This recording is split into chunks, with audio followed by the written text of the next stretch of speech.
नमस्कार, मैं हूं प्रशांत द्विवेदी। 7 के संवाद कार्यक्रम में आपका बहुत बहुत स्वागत है। आज हमारे साथ में वरिष्ठ चिकित्सक डॉक्टर आर.एस. पालवी, जिनसे हम खास बातचीत करेंगे। सर, बहुत बहुत स्वागत है आपका खास कार्यक्रम संवाद में। धन्यवाद। सर, सबसे पहला सवाल, देखिए पूरे देश में क्या पूरे विश्व में कोरोना वायरस जिस तरह से फैला हुआ है, कहीं ना कहीं बहुत परेशानियों चुनौतियों का सामना करना पड़ा। आप एक संस्थान को चलाते हैं, आप एक वरिष्ठ चिकित्सक हैं, सर्जन भी हैं आप, और अगर कहा जाए तो आप डॉक्टरों के पुरोधा हैं, ऐसा मैं मानता हूं, क्योंकि आपने जब शुरुआत की तो बहुत गिने चुने लोग थे और आज मेरे ख्याल से बहुत सारे डॉक्टर्स हो गए, लेकिन कहीं ना कहीं लोग आपको अपना आइडियल मानते हैं।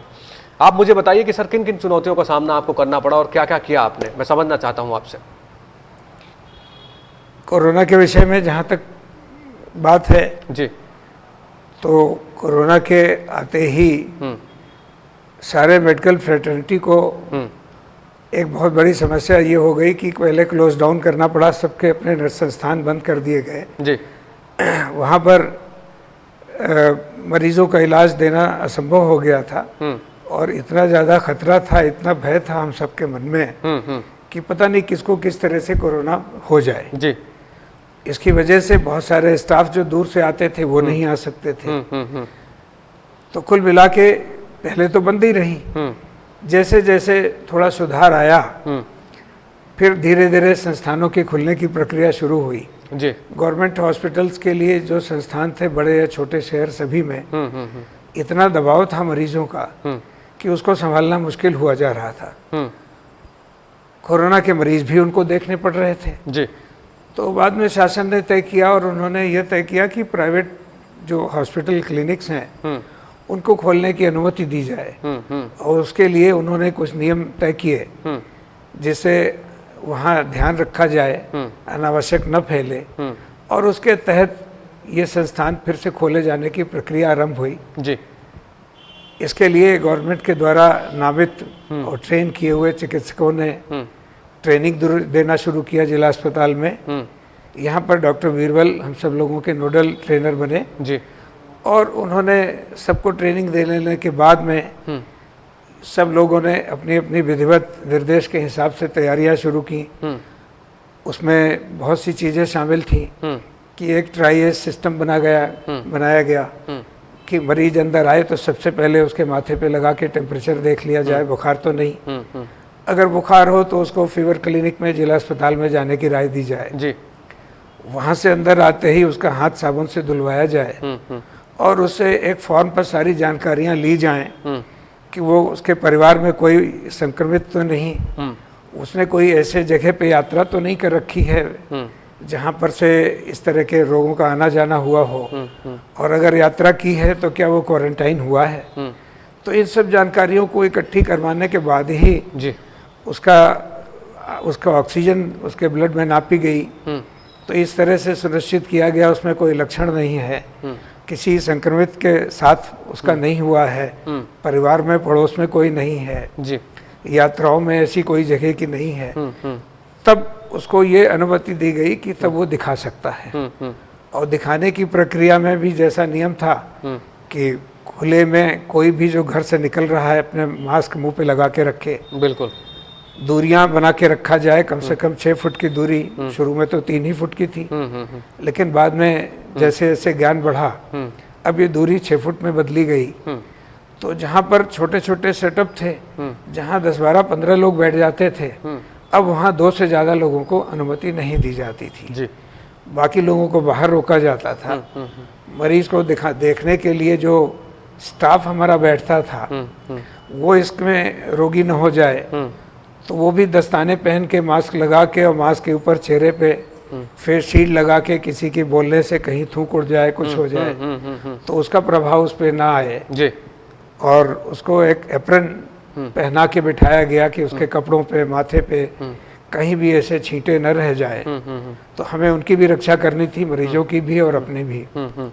तो ये सारे साधन करने के बाद जब वो कमरे में आता था, उसी वेशभूषा, उसी तैयारी, उसी बचाव की मुद्रा में बैठ करके हम लोग मरीज को हालचाल पूछते थे, देखते थे, राय देते थे।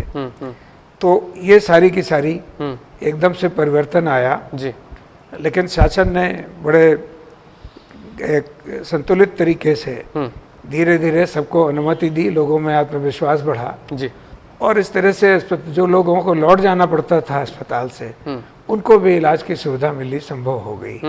आई मीन गैर कोरोना मरीजों को। कोरोना को तो शासन देख ही रहा था और उसके लिए अस्पताल बनाने की मुहिम चल रही थी और बहुत सारे बनाए भी गए। ठीक बात। अच्छा, बिल्कुल ठीक बात आपने कहा, क्योंकि जाहिर सी बात है कि बहुत सारे कोरोना की बात अगर हम करें तो बहुत सारे मरीज आपके पास में आते होंगे पहले, जिसको कई तरह की समस्याएं रहती हैं, आप लगातार इलाज लोगों का करते रहे हो, तो वो किस तरह से, उनको किस तरह से सुविधाएं दी आपने? जाहिर सी बात है कि जैसा मैंने सुना कि बहुत लोगों को आपने टेलीफोनिक बातचीत की, उनको दवाओं के बारे में बताया, क्योंकि 3 महीने जिस तरह से हॉस्पिटल बनते हैं, तो उस समय क्या क्या आपने रास्ते अपनाए कि मरीज को बहुत दिक्कतों का सामना ना करना पड़े? उस समय में विशेष रूप से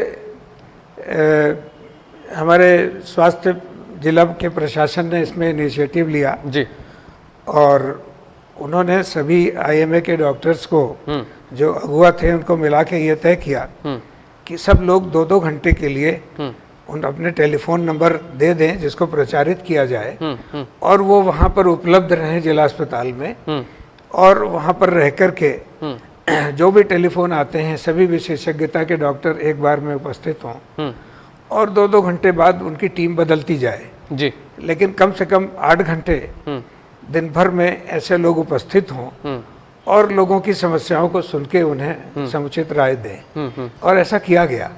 ये बहुत सफल हुआ और इसको लोगों ने अच्छा माना। देखिए, बिल्कुल ठीक बात आपने कही। देखिए, 15 अगस्त को भारत के प्रधानमंत्री ने मंच पर से सीधे कहा कि हम अब तैयार हो गए हैं, भारत जो है वो मास्क भारत के पास पर्याप्त हो गए हैं, जो भी इसमें सामान्य लगती थी, PPE किट की बात करें तो हम तैयार हैं। तो जब भारत के प्रधानमंत्री ने 15 अगस्त को वहां से संबोधित किया और कहा कि अब भारत भी जो है वो विकसित हो गया, वो भी बनाने लगा, सारी सामान्य भारत में बनने लगी, अभी तक हम लोग बाहर से आयात करते थे। कैसे देखते हैं आप भारत के प्रधानमंत्री के इस वक्तव्य को, कैसे देखते हैं आप? प्रधानमंत्री जी की दूरदर्शिता बहुत ही अद्भुत थी जी, और वो मैं और हम जैसे ढेरों लोग, करोड़ों लोग महसूस करते हैं। न केवल शुरू में मास्क की कमी थी, बल्कि ब्लैक में बिकते रहे। N95 मास्क बड़े प्रचारित नाम था, और उसको किसी ने 400 में बेचा, किसी ने 500 तक बेचा। बिल्कुल बिल्कुल बिल्कुल। हाँ। फिर नकली मास्क भी चले आए इस बीच में कुछ चतुर लोगों के द्वारा, लेकिन बहुत जल्दी ही इसका बनना शुरू हो गया। जिस चीज को लेके बड़ी ढाबा मचा हुआ था, PPE किट के बारे में कि अस्पतालों में कैसे इलाज करेंगे, बिल्कुल, जो लोग कोरोना के वार्ड में जाएंगे, और इसी के साथ साथ जो गंभीर मरीज होंगे उनके लिए वेंटिलेटर चाहिए। तो सब लोगों का ध्यान शुरू में जहाँ PPE किट और वेंटिलेटर पे था, उस पे तो ध्यान दिया ही दिया। उन्होंने प्रमोट किया ऐसे लोगों को जिन्हें नए सिरे से कुछ न कुछ कर दिखाने की इच्छा थी। बिल्कुल।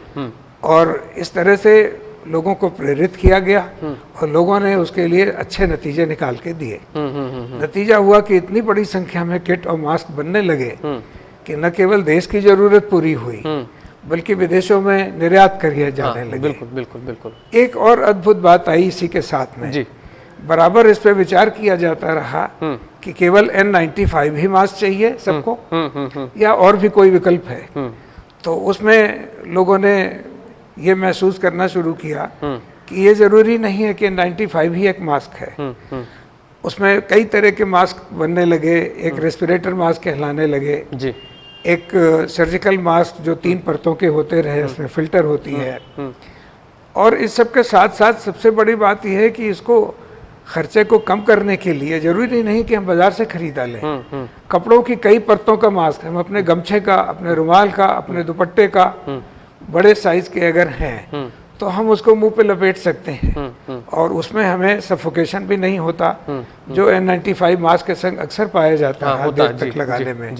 लेकिन ये बड़े सरल सुविधायुक्त मास्क जो रोज के रोज उन कपड़ों को हम धो सकते थे और पहन सकते थे, न केवल ये पॉपुलर हो गए तो हम पे दबाव मास्क की जरूरत का बाजार से कम हुआ। हाँ। कुछ लोगों ने तो इसमें सूझबूझ भी अपनी डाल दी। उन्होंने इतने सुंदर किस्म के रचनात्मक मास्क बनाए, खासतौर से बिहार की एक मशहूर पेंटिंग की पद्धति को लेके उसके मास्क बने। और इस तरह से लोगों ने अपने लिए रोजगार भी ढूंढ लिए, देश के लिए सुविधा भी ढूंढी और आसानी से उपलब्ध बना दिया मास्कों को। और N95 मास्क की जो मोनोपोली थी जी, उसको उन्होंने एकदम खत्म कर दिया। अब ये पाया गया कि 95 मास्क की ज़रूरत मुख्य रूप से उन लोगों में है जो कोरोना संभावित मरीजों के बीच में घूमते हैं या वो ऑपरेशन थिएटर में ऑपरेशन की टीम का हिस्सा होते हैं। लेकिन शेष लोगों में ये आवश्यक नहीं था कि सब लोग के पास हो। बिल्कुल। अब तो देखिए डॉक्टर साहब, आप मैंने देखा कि बड़े बड़े ब्रांड जो अभी तक जिनकी हम लोग शर्ट्स पहनते थे, कुछ ऐसे ब्रांड्स हैं वो नए नए मास्क लेके आ गए और बड़े ही अद्भुत तरीके से दिखाई पड़ते हैं, वो मार्केट में आ गए हैं। तो जाहिर सी बात है कि इन कंपनियों ने भी एक अच्छी पहल की कि आपने कहा कि जैसे N95 की मोनोपोली जिस तरह से थी, जिस तरह से कालाबाजारी चल रही थी, तो उसको लेकर आदमी तो किस परेशान था। लेकिन अब अभी क्या है कि बहुत सारी चीज़ें सामने आ गई, बहुत सारे मास्क बाजार में आ गए, सैनिटाइजर आ गया, उपलब्ध हो गया। अच्छा डॉक्टर साहब, मुझे ये बताइए, आपकी भारत सरकार के द्वारा गाइडलाइन जारी की गई, उसमें आयुर्वेद की भी बात की गई। पहले हम लोग आयुर्वेद पे डिपेंड थे। अगर आप देखें तो पहले के समय की बात करें, आप लोगों के समय की बात करें, तो उसमें था कि आप व्यायाम करिए, प्राणायाम करिए, बहुत सारी चीज़ें थी। अभी क्या है कि वो धीरे धीरे फिर शुरू हो गया है। अगर आप देखें तो इसका भी बहुत बड़ा इसका एक दिखाई पड़ रहा है कि बहुत बड़ा एक साम्राज्य हो गया है कुल मिला के।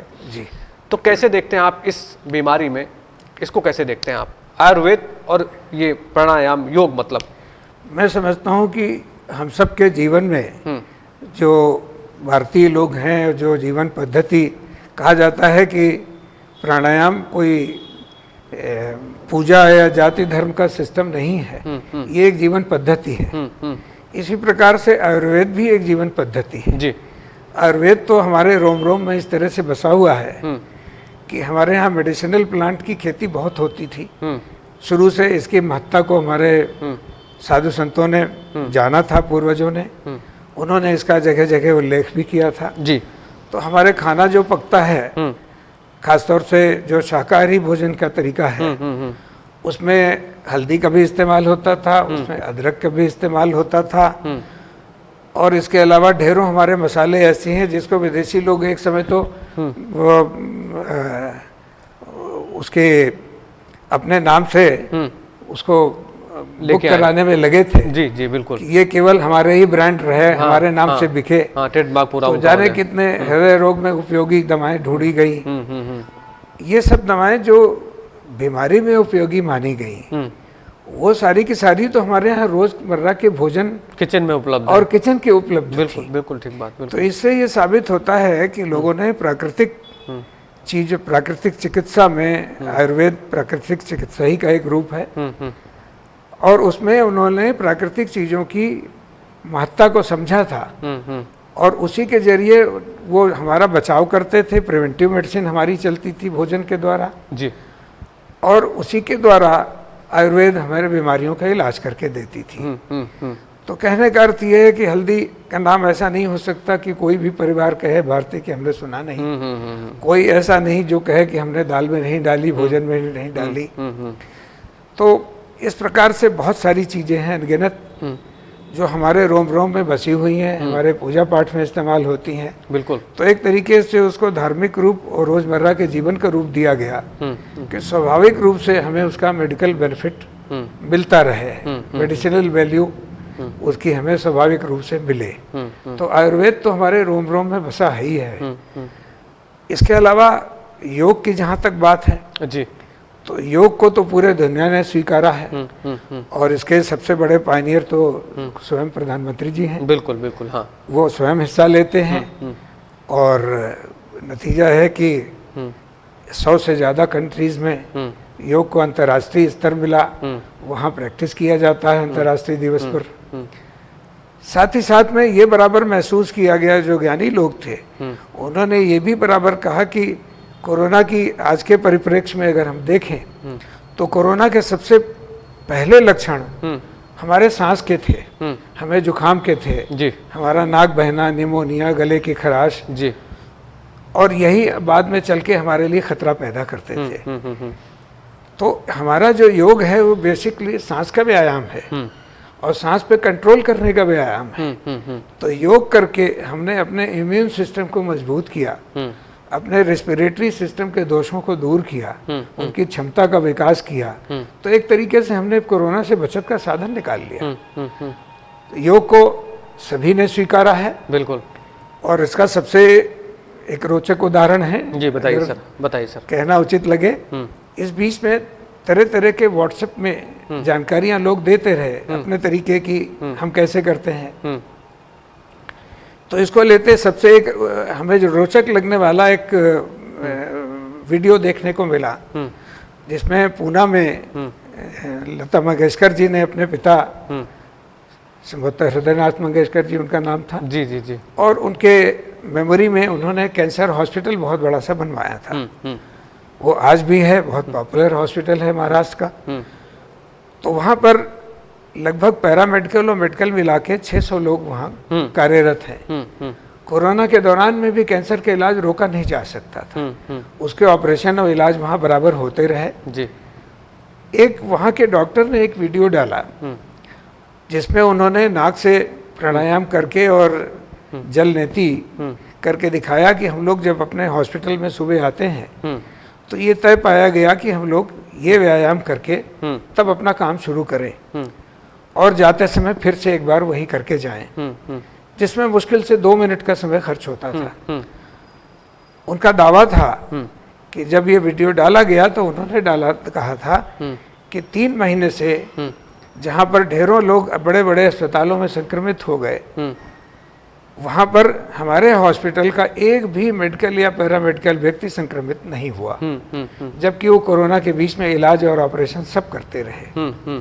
तो ये बहुत बड़ा प्रेरक उदाहरण है हम सबके लिए जी जी जी, कि प्राणायाम का क्या भारी महत्व है।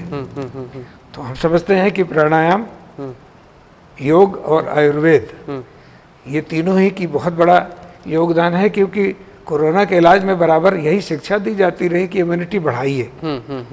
तो इम्यूनिटी बढ़ाने के लिए विभिन्न दवाएं उनके लिए की जाती रही, भोजन पद्धति की बात की गई, लेकिन प्राणायाम को भी खास तौर से रोल मिला। कुछ एकाध लोगों का, जिनमें बहुत मशहूर धर्मगुरु श्री श्री रविशंकर जी हैं, योग गुरु धर्मगुरु दोनों ही कहा जाए। बिल्कुल बिल्कुल। उनके फॉलोअर्स बहुत सारे हैं, करीब 150 से ज़्यादा देशों में उनके संस्थान खुले हैं जी। और रायबरेली भी एक बार सौभाग्य से उनका आगमन हुआ था, मुझे भी दर्शन करने को मिला। बिल्कुल। उन्होंने तो यहाँ तक दावा किया उनके संस्थान में योग का और प्राणायाम का बड़ा रोल है, बड़ा रोल है। बिल्कुल, बहुत सालों से चला आ रहा है, बहुत सालों से चला आ रहा है। वो इसके प्रवर्तक एक मायने में कहें तो गलत नहीं, बिल्कुल नहीं, बिल्कुल। हाँ हाँ। और अगर प्रवर्तक और लोग थे भी पहले, तो वो उसके रिवाइव करके पॉपुलराइज करने में उनका बहुत बड़ा रोल है। बिल्कुल बिल्कुल। उनका ये दावा है कि अगर आप प्राणायाम कर लेते हैं तो कुछ मिनटों में 4 से 6 घंटों के लिए आपके शरीर की इम्यूनिटी तत्काल 4 से 6 गुना बढ़ जाती है। तो इतनी तेजी से इम्यूनिटी बढ़ाने का अगर कोई साधन है, 6 गुना न सही 4 ही गुना बढ़ जाती हो, तो ये अद्भुत है। बिल्कुल अद्भुत। ऐसी कोई दवा किसी शैली में, किसी भी स्कूल ऑफ मेडिसिन में नहीं है जो इतनी जल्दी बढ़ा सके। तो निश्चित रूप से मेरा ये मानना है और मेरा ये कहना है कि प्राणायाम, योग और आयुर्वेद तीनों का बहुत बड़ा रोल है। हमारी अंग्रेजी पद्धति ने भी पूरा जोर लगा रखा है पूरे विश्व में, भारत में भी इस पर रिसर्चेज हुई, उसका टीका भी बनने की तैयारी चल रही है। 5-6 जगह बनाए जा रहे हैं, हर कोई दूसरे से, कोई 1 महीना पीछे है, कोई 1 महीना आगे है। जी बिल्कुल। किसका टीका पहले आ जाए कोई तय नहीं है, प्रतियोगिता लगी है। दवाओं में भी बहुत तरह के पिए गए, तो भी जीवन रक्षा के लिए बहुत प्रकार की दवाओं का एक साथ प्रयोग करना पड़ा। तो सभी पैथियां, अंग्रेजी पद्धति, आयुर्वेदिक पद्धति, योग पद्धति, इन सब ने मिलके किया है। और मैं समझता हूँ कि किसी का रोल एक दूसरे से कम नहीं है। बिल्कुल ठीक बात डॉक्टर साहब आपने कही। और मैं समझता हूँ कि जैसे आप अंग्रेजी पद्धति के डॉक्टर हैं, तो बहुत कम लोग आयुर्वेद और योग के ऊपर बात करते हैं। आपने बहुत विस्तार से बताया, मतलब हमारे दर्शक जो देख रहे होंगे कहीं ना कहीं उनको बहुत कुछ सीखने के लिए मिला होगा। और अभी आपने दवाओं की बात कही, तो देखिए जाहिर सी बात है, पीएम ने जिस तरह से 15 अगस्त को एक तरह से संजीवनी बूटी वाली बात कही कि भारत की 3 बड़ी कंपनियां जो है इस पर बहुत बड़ा काम कर रही हैं, और अगर वैज्ञानिकों ने हरी झंडी दी तो हम पूरा तैयार हैं। और हम भारत में इस दवा को, अभी कल भी एक खबर आई कि हम इस वैक्सीन को फ्री में ही लोगों के पास तक पहुंचाएंगे। तो एक जाहिर सी बात, अगर मुखिया एक भारत का जैसे मुखिया नरेंद्र मोदी जी हैं, और अगर वो किसी टारगेट को सेट करते हैं तो जनता जो है, जो पीछे के लोग हैं, वो कहीं ना कहीं उनके साथ में चलते हैं, उनको फॉलो भी करते हैं जी। तभी आपने देखा हो जिस तरह से लॉकडाउन का पालन लोगों ने किया इंडिया में, वो अपने आप में बहुत काबिल तारीफ था। कर्फ्यू जिस तरह से लगा हुआ था बहुत अलग था। अच्छा मुझे बताइए कि अभी 3 महीने का लॉकडाउन हुआ, उसके बाद सैटरडे संडे भी लॉकडाउन चल रहा है जी। लेकिन मैं देखता हूँ कि कुछ ऐसे गैर जिम्मेदार लोग हैं, बाजारों में घूमते हैं जी। और बातें करते हैं, मास्क नहीं लगाते हैं, मतलब वो उनकी अभी चीज़ें बदल नहीं रही, जबकि ये बीमारी ऐसी कि इसमें सावधानी ज़रूरी है, क्योंकि अगर आप सुरक्षित रहेंगे तो समाज भी सुरक्षित रहेगा। आप भी किसी के बेटे हैं, कहीं जाते हैं, ये है वो, कई सारी चीज़ें होती। जी। सर आप एक जिम्मेदार डॉक्टर हैं, बहुत सारे लोग आपको चाहते हैं, बहुत सारे लोग आपके साथ में हैं, क्या कहेंगे उनके लिए, मुझे बताइए। मैं यही कह सकता हूँ कि वो ना समझी करके कोई बहादुरी का काम नहीं कर रहे हैं, ना समझदारी का। जी। भगवान न करे अगर एक परिवार का एक व्यक्ति संक्रमित होता है तो पूरे परिवार को सजा मिल जाती है। और जाने कि ऊँट किस करवट बैठे। कोरोना ने छोटे बड़े को, वीआईपी को और किसी को भी माफ नहीं किया है। उसने सबको समान ढंग से देखा है। बिल्कुल देखा। इसमें बहुत बड़े बड़े लोग संक्रमित हुए।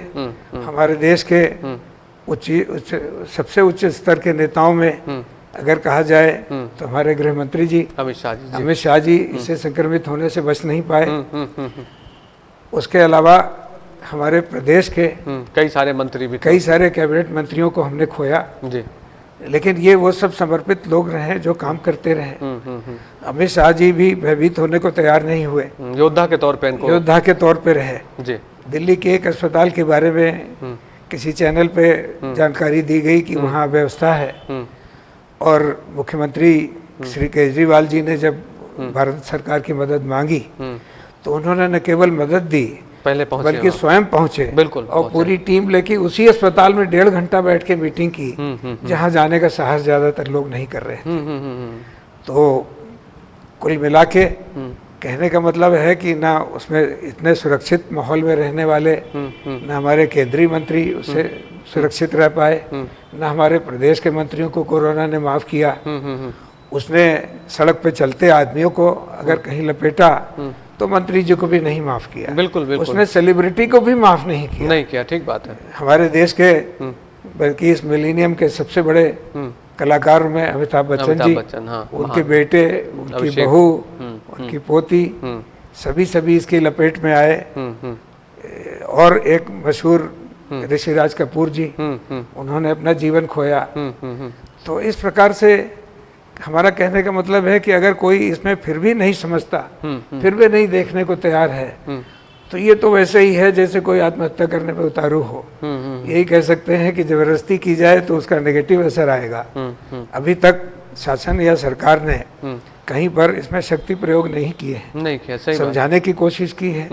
इस प्रयास में जो पुलिस दिन रात काम करती रही अपनी ड्यूटी से, कई तरह की ड्यूटी लेके, जो कोरोना वॉरियर्स कहलाए ऐसे डॉक्टर्स, पैरामेडिकल स्टाफ, ऐसे लोगों के पास जहाँ गए उन पर अटैक किया, तब भी पुलिस ने पलट के अटैक एकदम किया। एकदम बिल्कुल ठीक बात। ये अद्भुत नमूना था। वो फोर्स जो लड़ाई की कला में ट्रेंड है, उसका तो हाथ तुरंत ही चल जाने की संभावना है। लेकिन ये अद्भुत बात है डिसिप्लिन उनकी कि उन्होंने धैर्य नहीं खोया। शासन प्रशासन ने उसको बर्दाश्त करने का तय किया। तो बजाय कोई प्रतिक्रियात्मक कार्रवाई की, उनको बार बार शिक्षा देने की कोशिश की। फिर भी अगर लोग नहीं मानते हैं तो ये बड़े दुख की बात है। यही कहा जा सकता है। अच्छा डॉक्टर साहब, मुझे ये बताइए कि अगर जैसे अभी क्या है, संक्रामक बीमारियों का समय चल रहा है जी, तो फीवर आता है लोगों को, जैसे जुकाम भी होता है जी, तो ये क्या पैरामीटर सेट है, मतलब कि क्या करे, मतलब आपकी क्या राय है उन लोगों के लिए, क्योंकि भाई घर की कुछ घरेलू जो दवाएं लोग खा लेते हैं, तो आप क्या कहते हैं उन लोगों के लिए, मतलब क्या मैसेज है? ये तो सच है जी कि सामान्य किस्म की जो होने वाली चीज़ें हैं, जुकाम है, सामान्य बुखार है, उनके होते ही हमारे घरेलू जो इलाज की चीज़ें हैं वो सबसे आसानी से उपलब्ध हैं। उनका कोई रिएक्शन नहीं है, दुष्प्रभाव नहीं है जी।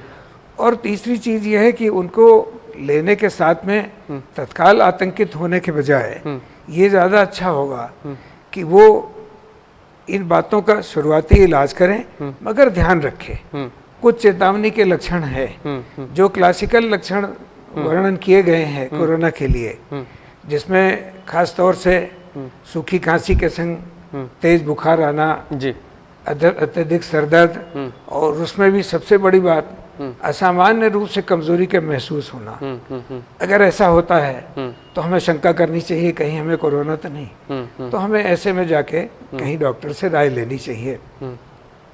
प्राइमरी राय कोरोना हो सकता है कि नहीं, ये प्राइवेट में भी मिल जाएगी, हॉस्पिटल में भी मिलेगी जी, और इस सब के साथ साथ में और अन्य लक्षण हैं। विशेष रूप से अगर हमारी सांस फूलने लगे तो ये चेतावनी का, गंभीर चेतावनी के लक्षण है, बिना देर किए उनको राय लेनी चाहिए।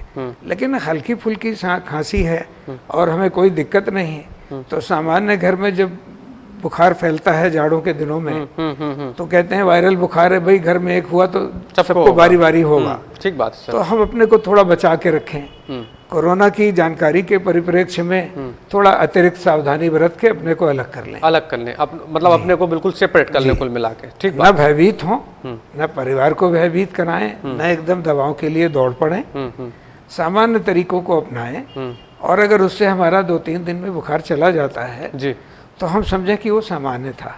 लेकिन अगर उसमें गंभीरता बढ़ती है, लक्षण दिखाई पड़ते हैं, तो खासतौर से अगर हमें सांस फूलने लगती है, और अगर कोई जानकारी का तरीका है जब किसी से राय लेंगे ये लग जाएगा कि नहीं ऑक्सीजन भी घट रही है, 92% से नीचे जा रही है, तो हमें तत्काल सलाह दी जाएगी कि हम अस्पताल में भर्ती हों, और ऐसा मान लेना चाहिए, उससे बचने की कोशिश नहीं करनी चाहिए। बाद के दिनों में कुछ नए लक्षण और जुड़ गए जिस पे शंका करी जानी चाहिए जी, कि हमको डायरिया होने लगे जो रुके नहीं। पहले ये लक्षणों में शुरू में शामिल नहीं था, लेकिन बाद में पाया गया कि ये भी है। तीसरे ये कि अब एक नई परिस्थिति और आ गई है जिसको हमें ध्यान में रखना होगा। बहुत से ऐसे लोग हैं जो कोरोना पॉजिटिव हो सकते हैं मगर उनमें कोई लक्षण नहीं है, तो उसको जानने का और तरीका तो नहीं है। शासन ने उसके लिए जांच करने वाली संख्या बढ़ा दी है, बिल्कुल जिला अस्पताल में इतनी सुविधा कर दी है कि रायबरेली जिले के लिए कोटा है कि कम से कम 1,500 जांचें की जाएं प्रतिदिन, जो यहाँ के लिए काफ़ी है। हमने सुना है कि आज की डेट में 1500 को कोटा पूरा हो ही नहीं पाता, जबकि सबकी जांच हो रही है, नहीं पूरा होता। तो इतनी मार्जिन रखी है कि बिना जांच के कोई न रह जाए। उसी के साथ साथ में अगर किसी को कोई लगे कि हमें इसको कोई लक्षण हो सकते हैं, तो ऐसे भी लोग हैं जिनकी सांस फूलती लगेगी, उनकी ऑक्सीजन कम होगी, मगर अज्ञात कारणों से उनको कोई परेशानी नहीं लगती। अगर हमारे शरीर में ऑक्सीजन कम हो जाए तो हम बेचैन हो उठेंगे, कमजोरी आ जाएगी, हम शायद गिर पड़ेंगे या चक्कर आ जाएगा।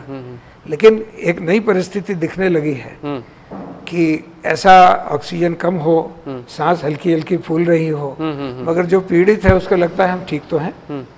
तो इसको एक नए तरीके की परिस्थिति होने के कारण इसको हैप्पी हाइपोक्सिया नाम दिया गया। जी जी जी, कि आपको ऑक्सीजन की कमी है नहीं, हाइपोक्सिया हो रही है, तब भी आप प्रसन्न बैठे हैं, आपको कोई दुखी नहीं है।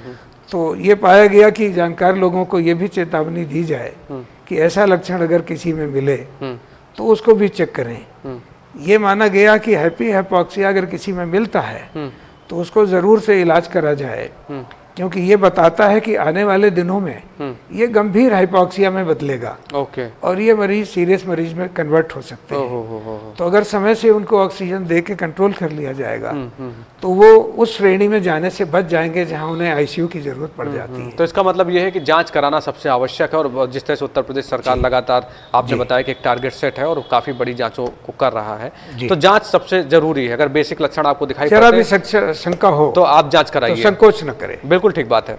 अच्छा डॉक्टर साहब, आपने अपनी जिंदगी के बहुत सारे पड़ाव देखे हैं, मैंने भी देखा कि आप एक वरिष्ठ चिकित्सक हैं और आप काफी पुराने हैं, तो मुझे बताइए कि क्या सोच रखते हैं आप, कहाँ से आपने अपना सफर शुरू किया और आज आप यहाँ पर हैं, और क्या सोच है आपकी कि स्वास्थ्य पद्धति को और कैसे बढ़िया किया जाए और कैसे बेहतर किया जाए? जहाँ तक सफर का प्रश्न है जी, तो घर में कॉलेज की पढ़ाई पास करने के बाद जैसा कि घर में रिवाज था, तो ये हुआ कि भाई कहीं सर्विस करनी चाहिए, नौकरी करनी चाहिए। और चांस की बात है कि मेरी पहली पोस्टिंग रायबरेली हो गई क्या बात है, वाह। और यहाँ मेरे 8-9 साल गुजरे। बाद में 1-2 जगह तबादला हुआ, वहाँ गए। कुछ परिस्थितियाँ ऐसी थीं, या ये कहें कि ईश्वर की इच्छा थी कि हम दिल्ली के पास जाना चाहते थे कि बच्चों की पढ़ाई लिखाई, बच्चे छोटे थे, अच्छी हो जाएगी, हम रहें यूपी में, नौकरी करें, पास में दिल्ली हो जहाँ बच्चे जाएं पढ़ें। लेकिन हमारे भाग्य ने जो हमारे लिए सोच रखा था जी, तो जो हमने थोड़ी बहुत प्रयास करने की कोशिश किया गया तो हमको वापस रायबरेली पोस्ट कर दिया गया कि वहाँ नहीं जाना है आपको। अच्छा अच्छा। तो जब दोबारा रायबरेली आ गए तो हमें लगा कि शायद हमारी रोटी यहीं की लिखी है, तो अब हम अपनी ओर से नहीं जाएंगे। 2-3 साल बाद ही कुछ परिस्थितियां ऐसी बनी कि हमें लगा कि हमारा प्रमोशन कर दिया गया और हमें प्रशासनिक काम दे दिए गए, डिप्टी सीएमओ बना दिया गया। अब ये हमारे लिए बड़ा मुश्किल काम था। इस तरह का हम बड़े अनाड़ी भी थे जी। तो फाइनेंशियल मैटर भी हमको सौंपा गया। हमारी इन चीज़ों में रुचि भी नहीं थी और जो आनंद था, जिस शौक के लिए आपने पढ़ाई की थी, जी, जी, जी। वो भी जाता रहा।